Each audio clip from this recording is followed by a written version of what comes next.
Hello students, आज जो हम लोग पढ़ने जा रहे हैं वो वेक्टर का थर्ड लेक्चर है। और वेक्टर में हम काफ़ी डेवलप हो चुके हैं, काफ़ी कुछ आप लोग सीख चुके हैं और जो सीखना बाकी है वो थर्ड और फोर्थ लेक्चर में लगभग कंप्लीट हो जाएगा। थर्ड लेक्चर में हम लोग इस लेक्चर में हम लोग मल्टीप्लिकेशन ऑफ वेक्टर्स की बात नहीं कर रहे हैं। मल्टीप्लिकेशन में फोर्थ लेक्चर में इंट्रोड्यूस करूंगा, है ना। और रिक्वायरमेंट हुई अगर तो I will make fifth lecture also, और क्वेश्चंस और बहुत सारी चीजें मैं लेके आऊंगा उसके आगे के लेक्चर्स में। तो ठीक है बच्चों, वापस आओ। हम लोग लेक्चर 3 की बात कर रहे हैं वेक्टर में। तो पहली हेडिंग जो है, पहला जो पॉइंट है जो मैं डिस्कस करना चाहता हूँ वो है इक्वल वेक्टर्स। क्या बात करना चाहते हैं? Equal vectors. तो कब हम वेक्टर्स को इक्वल वेक्टर्स बोलते हैं? अगर हमारे पास दो वेक्टर हैं उनको हम इक्वल कब बोलेंगे, यही बात करने जा रहा हूं मैं कह रहा हूं कि if I have a vector A and another vector I have, that is vector B, magnitude of vector A is equal to magnitude of vector B, first case, and the second is the direction of vector A and direction of vector B. If A is 30 degree north of east, then B is also at 30 degree north of east, है ना। अगर direction दोनों की match कर रही है और magnitude equal है, then we say these two vectors are equal vectors. तो अगर इक्वल वेक्टर्स होंगे तो मैग्नीट्यूड तो बराबर है, डायरेक्शन बराबर है, सेम है। तो इस बात को रिप्रेजेंट हम लोग ऐसे करते हैं, हम लोग डायरेक्टली लिखते हैं A vector equal to B vector. ये लिखने का मतलब क्या हुआ? ये लिखने का मतलब हुआ कि डायरेक्शन भी सेम है और मैग्नीट्यूड भी मैच कर रहा है, मैग्नीट्यूड भी इक्वल। समझ में आई? ऐसे ही एक दूसरा टर्म है जिसको हम लोग बोलते हैं ऑपोजिट वेक्टर्स। क्या बोलते हैं? Opposite vectors. ठीक, तो ऑपोजिट वेक्टर्स का क्या मतलब है? ऑपोजिट वेक्टर्स का मतलब है two vectors say there are two vectors A and B. मान लो ऐसा है ए वेक्टर, ठीक है, और जो बी वेक्टर है वो इसके ठीक अपोजिट डायरेक्शन में है। और साथ में एक और कंडीशन जिसे कभी नहीं भूलना है। मैं क्या कह रहा हूं? मैं कह रहा हूं if mod of A, magnitude of A is equal to magnitude of B and along with this direction are opposite, है ना। प्लस दूसरी बात कौन सी कह रहा हूं मैं? Direction of A vector and B vector is opposite direction में अगर है। अच्छा, केवल अपोजिट डायरेक्शन में होंगे तो अपोजिट वेक्टर नहीं बोल सकते। अपोजिट डायरेक्शन में डायरेक्शन होने के साथ साथ मैग्नीट्यूड इक्वल होना चाहिए, तब बोला जाएगा A vector and B vector are कैसे वेक्टर्स हैं? Opposite vectors. ध्यान से देखो जरा, अगर मैं कह रहा हूं ये ए वेक्टर है और मैंने सोचा क्या, मैं कह रहा हूं ए वेक्टर प्लस बी वेक्टर, जरा देखते हैं क्या होता है। तो ए वेक्टर ऐसा है और बी वेक्टर पॉलीगन लॉ के हिसाब से हम वेक्टर एडिशन का अगर लेके चलेंगे तो ऐसा करेंगे।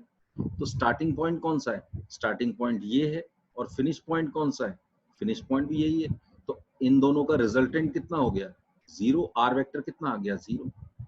क्यों ऐसा हो गया? क्योंकि ए वेक्टर बी वेक्टर का मैग्नीट्यूड बराबर था और डायरेक्शन अपोजिट थी।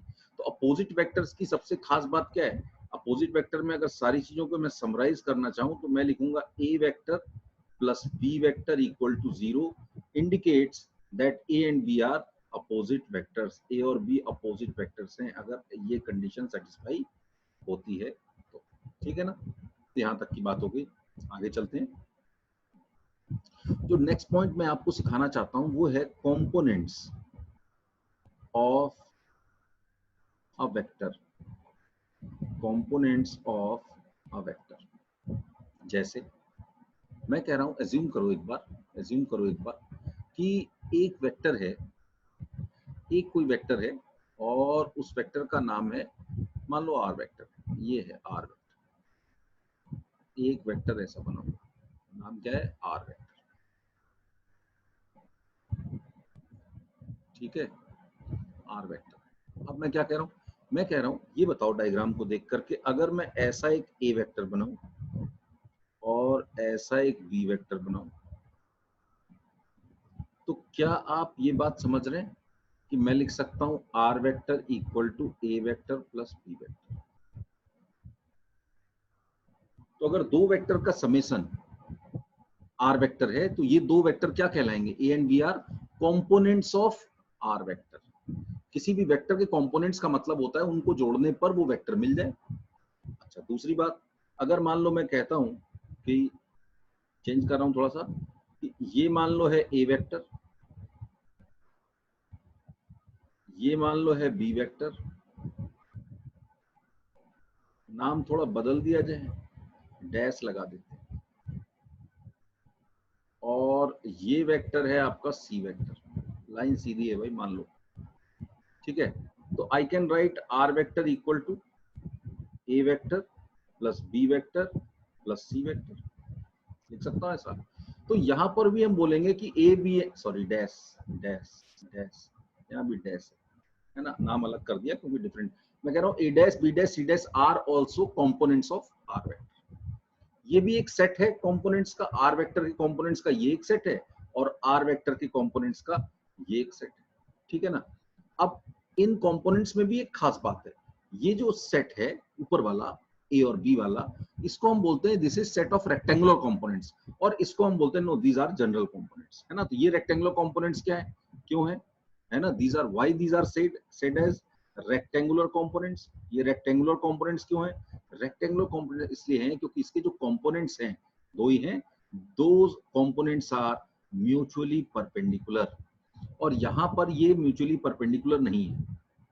किसी ने मुझसे कहा क्यों सर ये 90 नहीं ले सकते, क्या ले सकते हैं, ये ले सकते हैं 90 ले सकते हैं, तो ए और बी म्यूचुअली परपेंडिकुलर हो गए। कोई कह रहा सर इसको भी 90 ले लो, चलो मान लो मैंने इसको भी 90 किसी तरह से बना दिया, ये भी, लेकिन ए डैश और सी डैश तो परपेंडिकुलर नहीं हुए। तो अगर एक भी पेयर ऐसा है जो म्यूचुअली परपेंडिकुलर नहीं है, then we can not say that these components are rectangular components. तो मुझसे एक स्टूडेंट कहता है तो इसका मतलब सर दो से ज्यादा क्या कंपोनेंट हो ही नहीं सकते हैं? ऐसा बिल्कुल नहीं है, दो से ज्यादा कंपोनेंट्स पॉसिबल हैं। अगर आप ध्यान से देखेंगे तो ये बात आपको समझ में आएगी। मैं चेंज कर रहा हूँ और दूसरी डायग्राम में मैं इस चीज को दिखाना चाहता हूँ। मान लो मैंने ऐसा एक क्यूब, मान लो क्यूब बनाया, ठीक है ना, क्या बनाया, क्यूब बनाया ऐसा। ध्यान से देखिए इसको, ये क्यूब है, ये एक्स एक्सिस है, ये वाई एक्सिस है, और ये जेड एक्सिस, ठीक है। देखना जरा ध्यान से, इस बार मैंने क्या किया, ये एक वेक्टर बनाया, ये देखो ये एक वेक्टर है, बना दिया। ध्यान से बताओ, ये वेक्टर,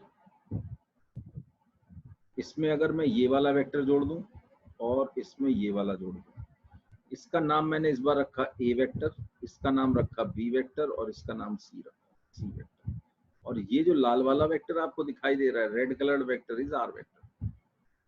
तो यहां पर भी तो मैं लिख सकता हूं R vector equal to A vector plus B vector plus C vector. क्यों नहीं लिख सकता हूं, बिल्कुल लिख सकता हूं।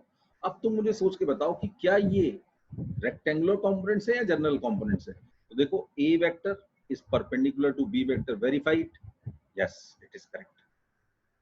B vector is perpendicular to C vector, verified, yes this is correct. Again C vector is perpendicular to A vector, is it correct, yes it is also correct. So all these three conditions are satisfied. It means yes A, B and C are rectangular components of R vector. बात समझ में आई, clear है बेटा।